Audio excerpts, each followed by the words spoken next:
Hey, John, how's it going? Good, good. How are you? I'm great. Excellent, excellent. You cold? Got a hat on, I see. No, I could take it off. Let's see. No, it's fine. I'm not. It's not going to be a video thing, so don't worry about it. Okay.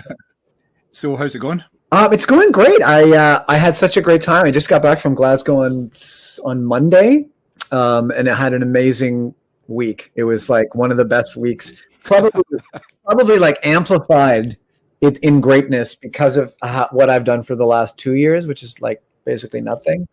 But to be in an amazing city and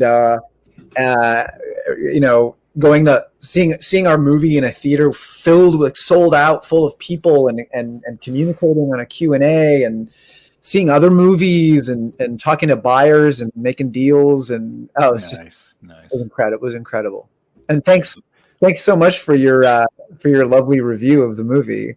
Yeah, no problem. I liked it, so yeah, it was an easy one to write. So yeah, it's all good. Right. So obviously, 2 years ago, you were at the Glasgow Film Festival with James versus Future Self. It was I think that was towards the end of its sort of festival run, wasn't it? At that point, you looked a bit world weary at that point. I think you'd been 6 months on the road promoting it. So that was the end of February, start of March 2020. And then here we are now. Ashgrove has just premiered at the Glasgow Film Festival this year. 2-year gap in between where basically very little has been going on. So what was your timeline between that and actually rocking up at Glasgow for the premiere on the 3rd of March? Yeah, 2 years exactly between my two Glasgow trips. When we were there 2 years ago, we had hatched the idea for Ashgrove a few months earlier. In fact, we came up with the idea while we were driving in Canada from one film festival to another. It was a 3-hour drive between Calgary and Edmonton, and we said, Jeremy, my co-writer and director, and I, we were like, what do we want to do for our next movie? And we started to come up with crank out ideas, and by the end of that 3-hour ride, we sort of figured out what we wanted to do and how we wanted to do it. So by the time we were in Glasgow 2 years ago, we had our most of our cast. We had the film was kind of ready to go. When I came back from Glasgow in March, the world shut down. In fact, I remember being in the airport leaving Glasgow, and there were these signs. It was first week of March, so there were signs saying use hand sanitizer, and we were thinking, that's weird. Why would we do that? But there, and then so we got back and we were locked down. And, like everybody else, I've spent those first 6 months in my home with my family and writing and making great coffee and baking bread. And I learned how to play the ukulele. I ordered a ukulele and figured out how to play it, which is in the movie. Yeah, saw that. Yep. and then September rolled around, September 2020, and in Canada, film productions just were starting to creep back into action, and we thought we were already planning on shooting this movie in a one remote location with very few people. I think we had 18 people, cast and crew included, and we just bubbled and basically quarantined ourselves on this farm for a few weeks and made the film there. Excellent. So, as I say, it premiered at the Film Festival on the 3rd of March. So how was that experience for you? Obviously, I think this is probably your first premiere outside of sort of North America, Canada, US sort of thing. So what was it like actually bringing it to an audience that wasn't sort of native to your own country? Was it easy? Was there a certain amount of trepidation involved with it? No trepidation whatsoever, although you make a good point. This is my 7th film as a writer, producer, actor, and it's the first one that had its world premiere outside of Canada. So I never thought about that, John. Thanks for bringing that to my attention. That's okay. It was a dream come true. I mean, we made the film as an experiment. I can get more into it, but we made it in an unconventional way that none of us had done before. And all the way through, our motto was, let's give ourselves permission to fail. Let's give ourselves permission. Let's not see this necessarily as a movie that anyone will ever see. And so when you free yourself of those kinds of thoughts and restrictions and guideposts, you can really explore some interesting things. So the fact that the film came off the way that it did, and that Glasgow invited us there for a world premiere. Glasgow is, I mean, in Canada and around the world, it's widely considered like a top tier festival. We were so excited, and I never once thought about, oh, this is not a Canadian audience. The film is, sure, it's Canadian because there's canoes in it, and it happens, you know, out in the farm, but we like to think of it as a universal kind of story, and I think that's one of the reasons why people are responding to it. So going to Glasgow to show it to great audiences at the Glasgow Film Festival, so we knew we were going to have a good house and lovely people who work at the festival, and it was not. I was so excited, and I was not disappointed by the experience. Excellent. Oh, that's good to hear. Yeah. So, going into the film itself, the very opening scene of the film basically gives you the whole sort of background. It builds the world, if you like. It's a radio interview with Jennifer. How important was it to get the sort of world building done as quickly as possible and to get that out of the way? Was that a conscious decision to have that at the start rather than drip feeding it, or? No, it wasn't. That was a late addition in the editing process. Originally, we wanted to not have any exposition or explanation as to the world, and let our audience sort of figure it out as they went along. But what we discovered when we were editing the film and showing it to people was that there's already so much in the movie that plays as mystery, as a riddle, as a puzzle, that the audience really needed a very clear, firm grounding as far as the backstory of what's happening on planet Earth and why are we showing these people's experience of it.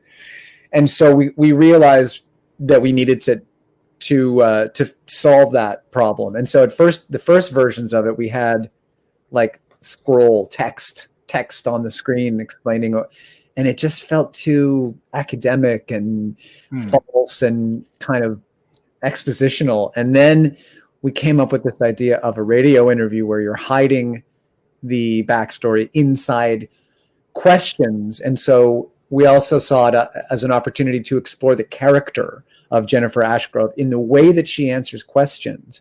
What you're really learning is who this woman is and what her position is emotionally at the beginning of the movie, while hiding information about the water crisis and the state of the world. So anytime that you can hide exposition inside character development, that's I forget, one of the great screenwriting academics wrote it, and there might have been McKee or Save the Cat. One of these famous screenwriting books, talks about using exposition, hiding it inside character development. So that's what we tried to do.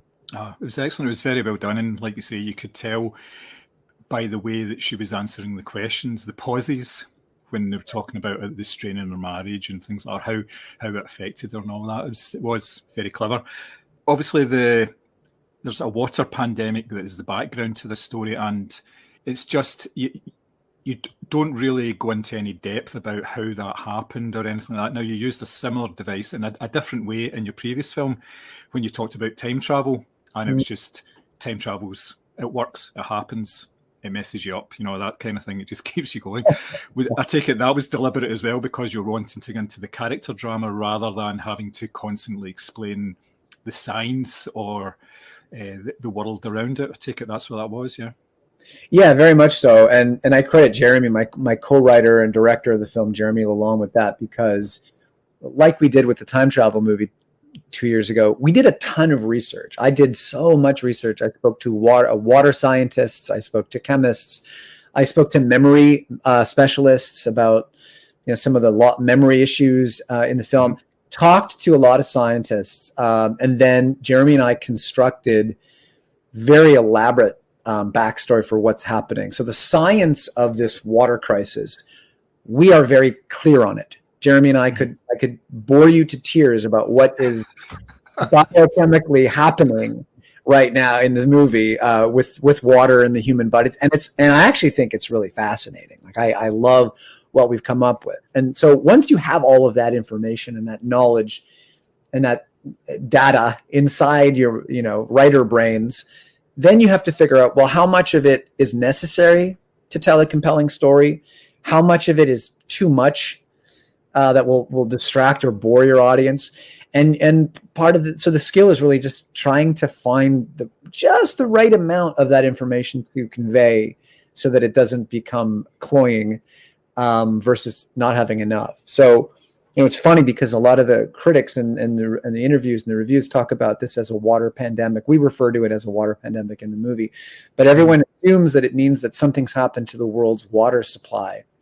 But in fact, John, the world's water supply has remained the same. It's our bodies in the film that have mutated and changed, so that the viral impact on the body is that it's pulling water apart as we consume it into hydrogen and oxygen, and the hydrogen is making us toxic. And so it's our bodies that are turning water against us, and that was an important metaphor for us. I love this idea that the very thing that we need to survive, water, becomes the very thing that is killing us. And, in a movie about love and toxicity and infidelity, and human emotional neediness, all of those things, I like the way that plays against the backdrop of this thing that we need biochemically that is turned on us, Nice, that's excellent. You mentioned about the writing process with yourself and Jeremy. Obviously, Amanda was involved in the writing in this as well. Did she come on at a later stage? Because obviously you said earlier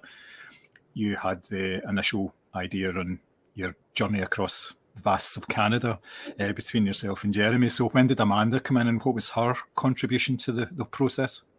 Yeah, she came on right away. So it was a 3-hour car ride where where we hatched the basic idea and decided we wanted to center it around a female woman, a doctor, a world-leading water scientist. And when we arrived at our destination 3 hours later, the first thing we did was Jeremy called Amanda and said, we'd like to offer you this part and invite you into the writing process and have this be a true collaboration. And she immediately said yes. She loved the experimental nature of it, of building the world with us and building the characters. And from there, we built the characters together, individually. All the actors in the film actually designed their own characters with Jeremy and I and Amanda. And so Amanda was instrumental. But we in the nature of this experimental way of making this movie and making it differently than we've made our previous films, we didn't have a tight, lean script that we worked on for months and months and months as we usually do. Jeremy and I are fastidious rewriters, and we work our scripts to the bone.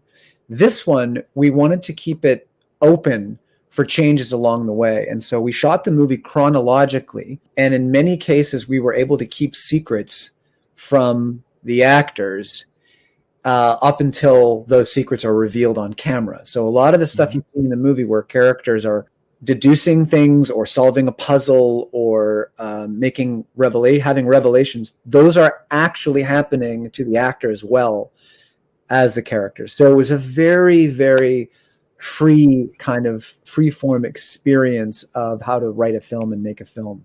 I thought it was quite interesting the way that the characters, especially yourself and Amanda, interacted, because there was obviously an obvious tension there right from the very start, which was sort of foreshadowed with the radio interview. Now, how did you, was that just all done through the rehearsal process between yourself and Amanda to get this sort of interaction going between you? It's almost like a love-hate relationship, because there's obviously underlying tensions there that they're trying to gloss over. And I think at one point when they're away for a weekend, they say, right, they set the rules. They're not going to do certain things to each other in order to try and keep it civil and keep things going. I take it that just all evolved as part of the process, yeah? Yeah, very much so. And then when you say rehearsal process, we never once rehearsed a single scene before we were shooting. And well, instead, wow. I know, it's great. What we did instead was we spent 1 year, 1 year backstorying the characters and the relationships. So by the time we showed up to shoot this movie, Amanda and Jeremy and I knew in excruciating detail who these people were, how they grew up, what their family lives were like, how they met, how their relationship evolved, where they'd been together, what they ate together, what their sex life was like.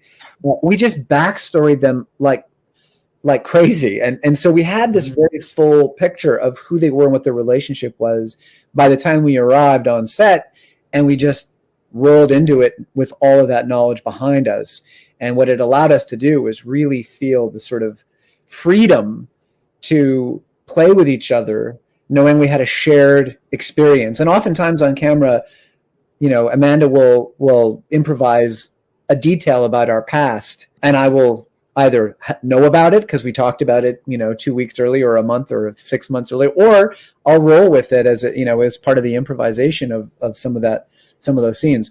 So an unusual rehearsal period that mostly involved journaling and sharing information about who we were and where we come from. The relationship between yourself and Amanda, obviously Amanda is this top scientist, Jennifer, who is working on the crisis to do with water, and to be generous to yourself, you're like almost like a stay-at-home husband as part of this.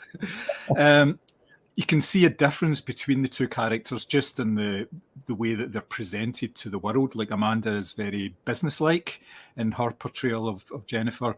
She's always very well presented. She's almost like the spokesperson for the effort to try and work out what was going on. But you are at home now.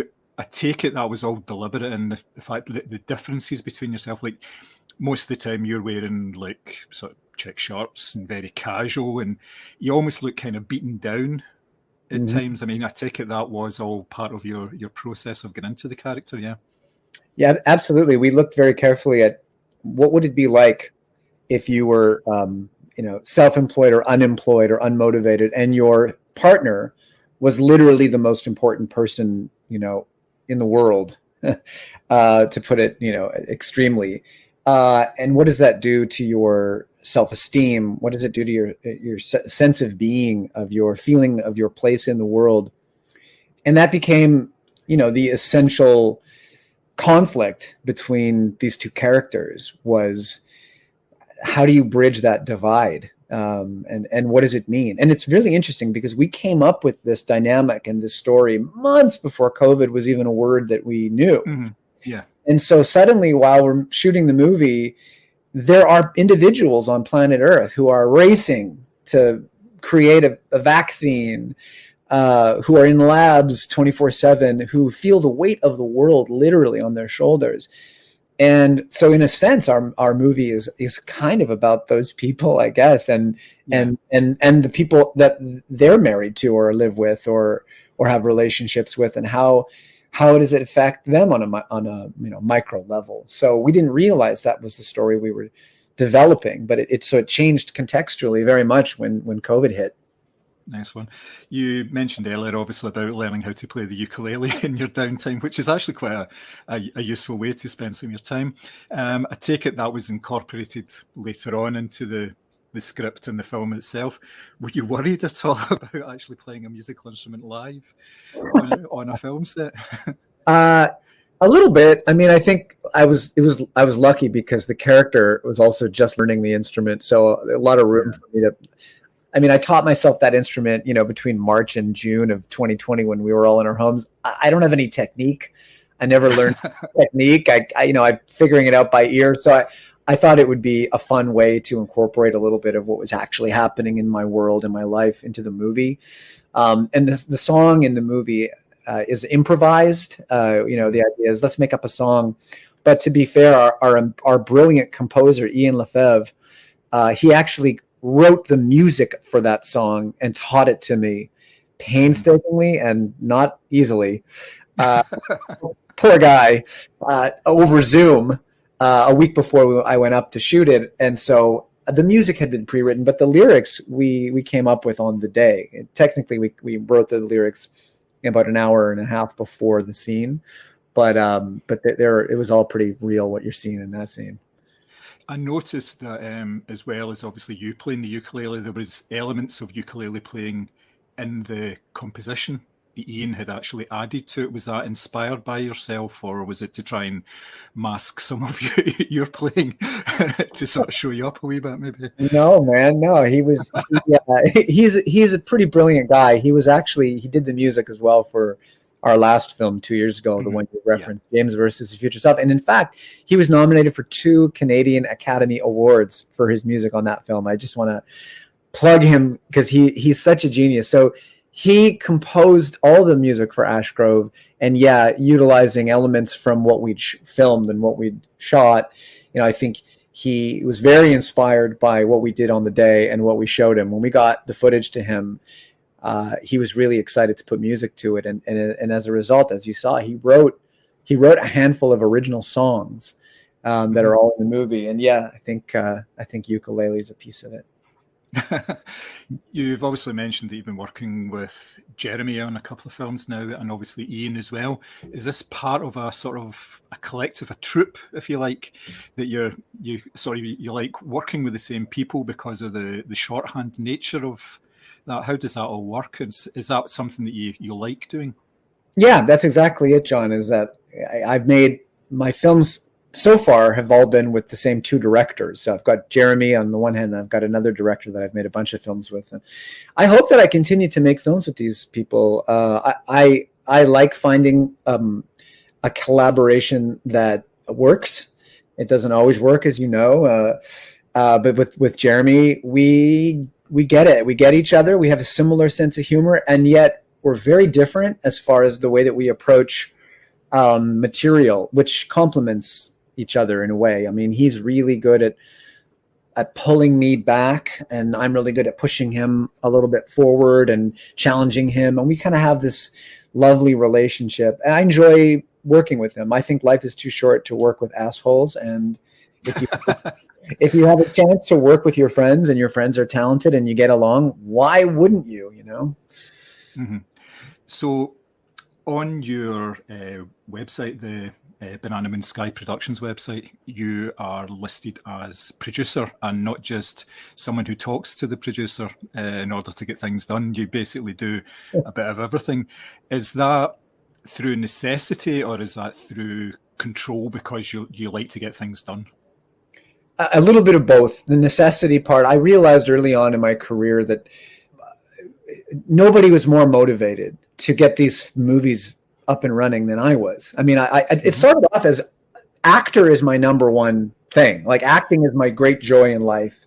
And if I could just act every day for the rest of my life, I would be like a kid on the playground. I would just be joyous all the time. But unfortunately, actors, they have to wait for that phone to ring for their agent to get them a job or an audition or an offer. And I just don't like waiting around. So I started writing about 20 years ago, just started writing as a way of creating stories for myself, thinking, if I can write these stories, maybe I can get them made. And then the next step after that was realizing that you're also then at the mercy of producers and money people to get these stories up. And I just couldn't wait around. So I started producing out of necessity to get the stories told. And I realized, as much as I hate producing, I figured out a way to do it that I'm pretty good at. So, and that's not me being, I don't think that's me being cocky.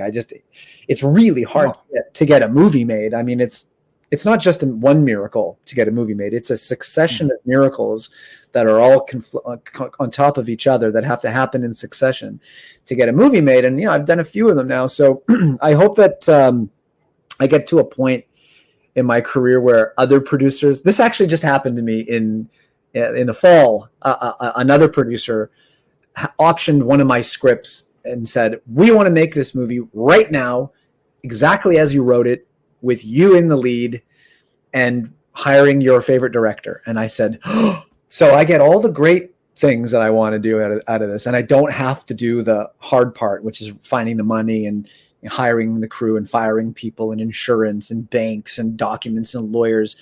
See, I'm going to put your listeners to sleep with all of that. No, not at all. No. Producing is agonizing. And so I do it because I want to get these films made. Has it been even more of a struggle over the last 2 years with the fact that everything's been locked down? I take it that's not helped with trying to get financing for films and things like that. You'd think that it would be, but miraculously, my career, the last year and a half has been the best year and a half for me career-wise. I shot this movie, as you know, a year and a half ago, and now I'm traveling the world with it. And then I just finished shooting this film in January that I just told you about as a comedy. And then I've already got the funding raised for my next film, which we're shooting in the summer. So 3 movies in a year and a half or 2 years, that's That is by far my best pace so far. It usually takes me, 3 to 5 years to get a single movie made. And so I've been doing great. Maybe it's just because we all had more time to like focus. I took 4 or 5 months off from everything when it happened, when March 2020 happened. I said, I'm not going to work. I'm not going to do anything. Didn't lift a finger, didn't write a word of screenplay, didn't make a single work call. And then, by about May or June, I got itchy and I had to get, and I jumped back in with like full force. It was like that those 3 or 4 months recharged the battery, motivational battery. And I just was like an Energizer bunny. I don't know if that's a commercial in the UK. Oh yeah. I know exactly what you mean. Yeah. I'm intrigued by the title of your production company. Banana Moon Sky Productions. What does it actually mean? I know Banana Moon is like the shape of the moon, but why did you choose that? Is it something quite personal? Very personal. All right, you're not allowed to say that. No, I can tell you. My daughter, who's 12 now, for the first time, your child strings words together in a kind of sentence. It's a big moment. It's like up until that point, it's just daddy, milk, water. The first time they string them together, it's a kind of a pivotal moment. And for me, the first time I remember my daughter stringing words together was she's holding her little hand in my hand, and we stepped outside, and she looked up at the sky, and her little eyes lit up. She must have been 2, and she pointed at the sky, and she said, "Dada, banana moon sky." And was, trying to say that the moon looked like a banana in the sky, and I got tears in my eyes, and it was right at that time, 10 years ago, that I was that I had to name my production company because I had just found it, and I thought, and it was, that's it. It's Banana Moon Sky. So that's lovely. If it was my daughter, it would just be called No, because that's basically everything that she said to me for the first couple of years. Yeah. No. So, going back to the film itself, the title of the film, Ashgrove. Obviously it's the character's surname, but has it also got something to do with the old Welsh folk song as well? Does it get anything to do with that at all? Because I didn't know. I had a wee look online, and there's obviously this old folk song called the Ashgrove, and there's various forms of lyrics that are associated with it. It's sort of evolved over, it's been like 2 centuries or something that's been on the go. And one of the sets of lyrics talks about going back, like reminiscence of a loved one, and there's another set of lyrics that talks about someone going and basically going to a happy place in their mind, going back and reminiscing about a place and things like that, which seemed to obviously fit very well with the film. Was that anything to do with it, or is that just a happy coincidence? A very happy coincidence. And John, you're the first person to mention this to me. I got to tell you, when we get off this call, the first thing I'm going to do is Google those because I had no idea. Ashgrove was literally the property that we filmed the movie on, that farmhouse and the acreage belongs to Jeremy Lalonde, my co-writer director. That's his wife's family farm property. It's been in their family for over a century, and it's a heritage site. And things aren't that old here in Canada. I just came from Scotland, where every turn it's like structure from the 16th century, but it's like one of the oldest things in Canada. And we shot the whole movie on that property. And when you open the gates, as you'll see in the opening of the movie, you open the gates and there's a sign that says Ashgrove. Yeah. I don't know the origin of why the property was called Ashgrove, but that's the name of the property. So we decided to retroactively name the character that, and also the film. No knowledge that there's a Welsh folk song, a traditional Welsh folk song called Ashgrove. I will look that up. Oh, well, that's good. So I'll just finish up now as well. Obviously, film's premiered. It's going to be playing at the Canadian Film Festival on the 26th of this month, I believe.